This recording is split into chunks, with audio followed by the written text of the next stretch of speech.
We'll go back to the forecast now. Michelle, that storm is slowly moving into the Piedmont Triad. Are we seeing any effects yet? Yes, we absolutely are. We're already starting to see those wind gusts come up anywhere from 20 to 30 miles an hour. So we've seen that already in the Triad. We're now seeing those heavy rains pushing through, and some of these are going to be bringing in with it thunderstorms that are going to produce gusts above 60 miles an hour. We also have flash flood warnings up for Jefferson, Sparta, and Galax, where 1 to 3 inches of rain has fallen. We're seeing that on a line here from Martinsville south through Triad and Asheboro locations where we're under warnings in those spots. We're also under a watch for tornadoes as far east as Davie County.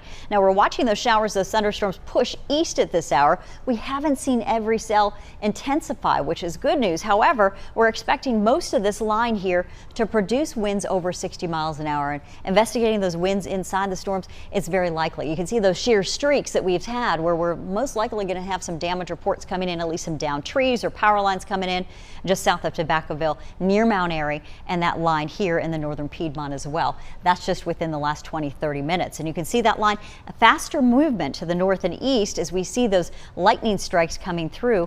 You're going to have some rumbles of thunder, the heavy rain, and then the wind gusts also creating some noise for us. The warnings are up for folks as we go back into the western foothills until 10:30 until 10:45 with these warnings that are in place right now for parts of the Triad.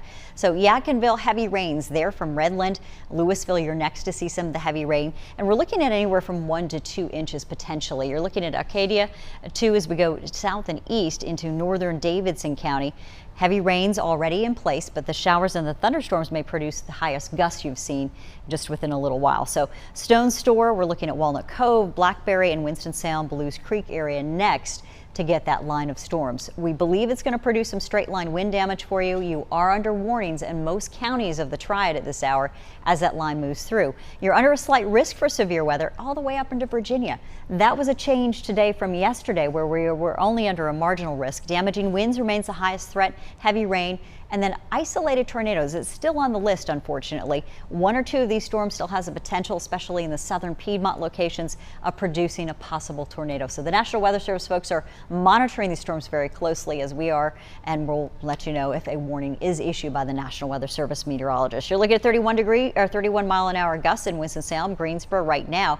We've seen as high as the upper 50s, and that's just ahead of the front up in the mountains. We've got those strong winds out of the south and southwest or in southeast now just ahead of the front. So you're seeing that change as that front is still pushing through, and we'll gradually taper off these rain showers as we go overnight, but it's going to take some time. We're in the upper 60s. It's terribly warm for this time of the year, leading to good thunderstorm conditions for us too.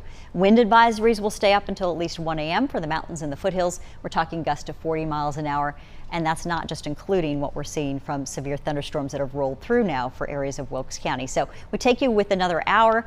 Another line of showers and thunderstorms still developing down to the south may move through. We'll see 1 or 2 more storms before we gradually clear you out. By 2, 3 a.m., we're already clearing, and 4 a.m., maybe a few straggling showers across Greensboro, Burlington. Notice temperatures holding in the 60s, but then we cool you into the mid-50s quickly early morning before bringing you back up. Upper 60s to near 70 out there tomorrow, thanks to a westerly wind. And then look what returns pretty quickly. A brief sunny day, and then the shower chances lifting in from the coast again. And this is where we expect to stay in the low 60s heading into middle of the week with shower chances almost every day until we take you into Thursday. So it does look like a rainy event for us. Those heavy downpours and shower storms right now rolling through with gusty winds, damaging wind threats, mainly in straight line wind variety. So you may see several trees down in one direction tomorrow. And certainly could bring down some power lines, so sporadic outages are possible. Damaging wind probability is still higher than our tornado probability, which is only at about 5%. Still, we have to be on guard, and we want you to take this seriously. Under warnings in the Triad, you need to be seeking shelter inside, away from the windows, the lowest floor. You need to protect yourself from any incoming power lines that could fall in the house or trees that could do damage as well. And you're looking at gusts anywhere from 60 to possibly 70 miles an hour out here, and we're looking at the strongest southern edge of that storm as a big problem. Temperatures tomorrow near 70 degrees though by later in the day. We take you from 53 in the foothills to near 69. Mountain conditions, a little bit nice too. You've got temperatures from 45, a little cooler there, to near 60, and those storm chances tapering off once we get you through the next 2 hours and after midnight. And Devontae, 60s sound good except for more rain, but fortunately no severe storms forecast after this one. You can't